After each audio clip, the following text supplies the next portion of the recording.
একটি সুন্দর সমাজ গড়ে তোলার জন্য কেবল ভালোবাসাই কি যথেষ্ট নয়? যেখানে নিয়ম নেই সেখানে অরাজকতা অবধারিত, যেখানে অপরাধের শাস্তি নেই সেখানে সাধারণ মানুষের জীবন বিপন্ন।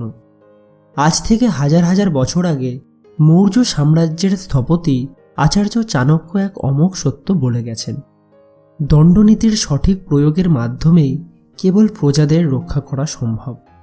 শাসন ও শৃঙ্খলা যদি কঠোর না হয় তবে সেই সমাজ তাসের ঘরের মতো ভেঙে পড়বে। দণ্ডনীতি মানে কেবল কাউকে লাঠি দিয়ে মারা নয়, দণ্ডনীতি মানে হল আইনের শাসন। চাণক্য বিশ্বাস করতেন দুষ্টের দমন আর শিষ্টের পালন ছাড়া কোনো রাষ্ট্র বা পরিবার শান্তিতে থাকতে পারে না। যদি অপরাধী জানে যে সে অপরাধ করেও পার পেয়ে যাবে তবে সে আরও বড় অপরাধ করতে দ্বিধা করবে না। চাণক্য নীতি আমাদের শেখায় একজন নেতা বা অভিভাবক হিসাবে তোমাকে মাঝে মাঝে কঠোর হতেই হবে। দয়া দেখানো ভালো, কিন্তু যেখানে ন্যায়ের প্রশ্ন আসে সেখানে দয়া দেখানো মানে হলো অধর্মকে প্রশ্রয় দেওয়া। দণ্ডনীতি হলো সেই দেওয়াল যা সাধারণ মানুষকে নেকড়েদের হাত থেকে রক্ষা করে। এই নীতি কি কেবল রাজা বা সরকারের জন্য? মোটেই নয়।